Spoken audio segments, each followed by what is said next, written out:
Pernahkah kalian merasa diremehkan atau bahkan dihina? Rasanya pasti tidak enak kan? Tapi bagaimana jika hinaan itu justru menjadi panggung untuk menunjukkan kecerdikan kita? Nah, itulah yang terjadi pada tokoh legendaris kita, Abu Nawas. Siap-siap dibuat tertawa sampai sakit perut, karena kali ini kita akan mengupas tuntas salah satu kisah paling jenaka, di mana Abu Nawas mengubah hinaan menjadi kehormatan dengan cara yang super cerdik dan bikin semua orang terpingkal-pingkal. Kisah ini dimulai di sebuah pagi yang cerah di Baghdad. Seperti biasa, suasana istana begitu megah dan penuh dengan para pejabat yang sibuk dengan urusannya masing-masing. Di antara mereka, ada seorang menteri yang terkenal sombong dan sangat tidak menyukai Abu Nawas. Menteri ini selalu merasa dirinya paling pintar dan paling dekat dengan Raja Harun al-Rashid. Setiap kali melihat Abu Nawas, hatinya selalu dipenuhi rasa iri dan dengki. Kenapa Raja begitu menyukai orang aneh itu? Pikirnya. Padahal, aku yang lebih berwawasan dan setia. Rasa iri itu akhirnya mencapai puncaknya. Sang menteri memutuskan untuk menjatuhkan harga diri Abu Nawas di depan semua orang, terutama di hadapan sang raja. Ia pun menghampiri Raja Harun al-Rashid dengan sebuah rencana licik di kepalanya. "Ampun, Paduka Raja yang mulia," katanya dengan suara yang dibuat-buat sopan. "Hamba punya sebuah ide untuk menguji kecerdasan Abu Nawas yang selama ini Paduka banggakan. Sekaligus, ini bisa menjadi hiburan bagi kita semua di istana." Raja Harun al-Rashid yang selalu menyukai tantangan dan hiburan tentu saja tertarik. "Oh ya, ide apa itu, wahai menteri? Ceritakan padaku." Dengan senyum licik, menteri itu berbisik, "Bagaimana jika kita menantang Abu Nawas untuk melakukan sesuatu yang mustahil, sesuatu yang akan membuatnya terlihat bodoh di depan semua orang? Kita tantang dia untuk terbang." Raja sempat terkejut, tapi rasa penasarannya lebih besar. Terbang? Itu ide yang sangat aneh. Tapi baiklah, aku penasaran bagaimana dia akan meresponsnya. "Panggil Abu Nawas kemari." Tak lama kemudian, Abu Nawas pun datang menghadap raja. Dengan wajah polosnya, ia bertanya, "Ada gerangan apa Paduka memanggil hamba?" Sang menteri sombong langsung menyela dengan nada mengejek. "Hai Abu Nawas, raja dan kami semua di sini ingin melihat kehebatanmu. Kami dengar kau ini orang yang serba bisa. Bisakah kau menunjukkan pada kami caranya terbang seperti burung?" Seketika, seluruh isi balairung istana menjadi hening. Semua mata tertuju pada Abu Nawas. Para pejabat lain mulai berbisik-bisik, menertawakan tantangan yang jelas-jelas sebuah jebakan untuk mempermalukan Abu Nawas. Mereka pikir, kali ini tamatlah riwayat Abu Nawas. Tidak mungkin ada manusia yang bisa terbang. Ini adalah hinaan yang telak. Namun, apa reaksi Abu Nawas? Bukannya panik atau marah, ia justru tersenyum tipis. Senyuman khasnya yang penuh misteri. Dengan tenang, ia menatap raja dan menteri itu, lalu berkata, "Tentu saja, saya bisa terbang. Wahai Paduka Raja, terbang itu perkara mudah bagi saya."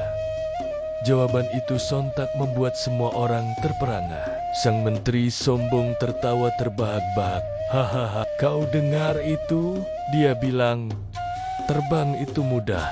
Baiklah, buktikan ucapanmu, wahai si pembohong besar." Abu Nawas tetap tenang. "Tentu akan saya buktikan. Tapi untuk terbang, saya butuh beberapa syarat. Pertama, saya butuh waktu 3 hari untuk persiapan. Saya harus bermeditasi dan mengumpulkan tenaga batin." Raja Harun al-Rashid mengangguk. 3 hari? Baiklah, akan kami berikan." Abu Nawas melanjutkan, "Syarat kedua, pada hari pertunjukan nanti, Saya ingin paduka raja, para menteri, dan seluruh rakyat Baghdad berkumpul di alun-alun kota. Saya akan terbang dari menara masjid yang paling tinggi. Permintaan ini membuat semua orang semakin antusias. Berita tentang Abu Nawas yang akan terbang menyebar secepat kilat ke seluruh penjuru Baghdad. 3 hari kemudian, alun-alun kota sudah penuh sesak oleh lautan manusia. Semua orang, dari anak kecil hingga orang tua, datang berbondong-bondong. Mereka tidak mau ketinggalan pertunjukan langka ini. Sang menteri sombong berdiri di samping raja dengan senyum penuh kemenangan. Ia sudah tidak sabar melihat Abu Nawas jatuh dan menjadi bahan tertawaan seumur hidup. Tepat pada waktu yang ditentukan, Abu Nawas muncul di puncak menara masjid. Ia mengenakan jubah besar yang berkebar-kabar ditiup angin. Di kedua lengannya terpasang semacam sayap besar yang terbuat dari kain dan bulu-bulu ayam. Dari bawah, semua orang menahan napas. Suasana begitu tegang. Sang raja pun bertanya, "Abu Nawas, apakah kau sudah siap?" Dari atas menara, Abu Nawas berteriak dengan suara lantang, "Saya sudah siap, paduka. Tapi ada satu syarat terakhir dan yang paling penting." Semua orang kembali hening, penasaran dengan syarat terakhirnya. "Apa itu, Abu Nawas? Cepat katakan," seru raja. Dengan wajah serius, Abu Nawas berkata, "Untuk bisa terbang, saya harus meniru gerakan burung dengan sempurna. Saya akan mengepakkan sayap saya ini, persis seperti burung mengepakkan sayapnya. Tapi, ada satu hal yang tidak bisa saya tiru." Semua orang bingung. Menteri sombong berteriak, "Apa yang tidak bisa kau tiru?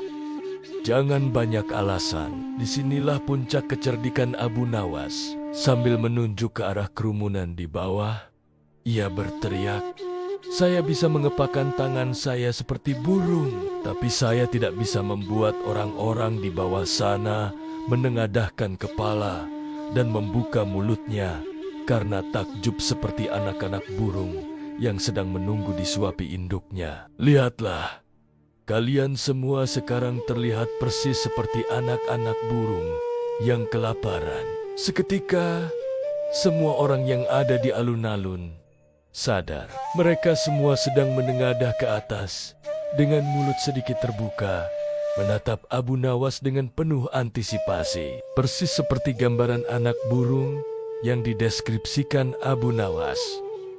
Awalnya hening, lalu 1-2 orang mulai tertawa kecil. Tawa itu menular dengan cepat, dan dalam sekejap, seluruh alun-alun bergemuruh oleh tawa yang membahana. Mereka tidak menertawakan Abu Nawas, tapi menertawakan diri mereka sendiri yang telah dipermainkan dengan begitu cerdiknya. Raja Harun al-Rashid sendiri tertawa terbahak-bahak sampai memegangi perutnya. Beliau sama sekali tidak menyangka akan dikerjai seperti ini. Hinaan yang dirancang untuk menjatuhkan Abu Nawas justru berbalik menjadi sebuah pertunjukan komedi massal yang luar biasa lucu. Sang menteri sombong, wajahnya merah padam menahan malu. Rencananya hancur total. Alih-alih mempermalukan Abu Nawas, ia justru membuat seluruh kota menertawakan kekonyolan mereka sendiri. Dan yang paling penting, membuat raja semakin kagum pada kecerdasan Abu Nawas. Abu Nawas pun turun dari menara dengan santai. Ia tidak pernah benar-benar berniat untuk terbang. Ia hanya menggunakan logika dan psikologi massa untuk membalikkan keadaan. Ia membuktikan bahwa kecerdasan sejati bukanlah tentang melakukan hal yang mustahil, tapi tentang bagaimana kita merespons situasi yang mustahil dengan cara yang cerdas dan tidak terduga. Hinaan yang tadinya ditujukan kepadanya kini berubah menjadi momen kehormatan di mana kecerdikannya diakui oleh semua orang. Jadi, teman-teman, dari kisah Abu Nawas ini kita bisa belajar pelajaran yang sangat berharga. Ketika ada orang yang meremehkan atau mencoba menjatuhkan kita, Jangan langsung berkecil hati. Gunakan akal dan kreativitas kita. Terkadang, cara terbaik untuk menghadapi hinaan adalah dengan mengubahnya menjadi lelucon yang cerdas, yang tidak hanya menyelamatkan harga diri kita, tapi juga membuat semua orang terhibur dan kagum. Seperti Abu Nawas, ubahlah panggung hinaan menjadi panggung kehormatan. Nah, itulah kisah super kocak tentang bagaimana Abu Nawas mengubah hinaan menjadi kehormatan. Seru banget kan? Kecerdikannya memang tiada duanya. Kalau kalian suka dengan cerita-cerita inspiratif dan menghibur seperti ini, jangan lupa untuk tekan tombol like, tinggalkan komentar di bawah tentang bagian mana yang paling kalian suka. Dan yang paling penting, subscribe channel ini serta nyalakan lonceng notifikasinya. Dengan begitu, kalian tidak akan ketinggalan kisah-kisah seru lainnya. Terima kasih sudah menonton. Sampai jumpa di video selanjutnya.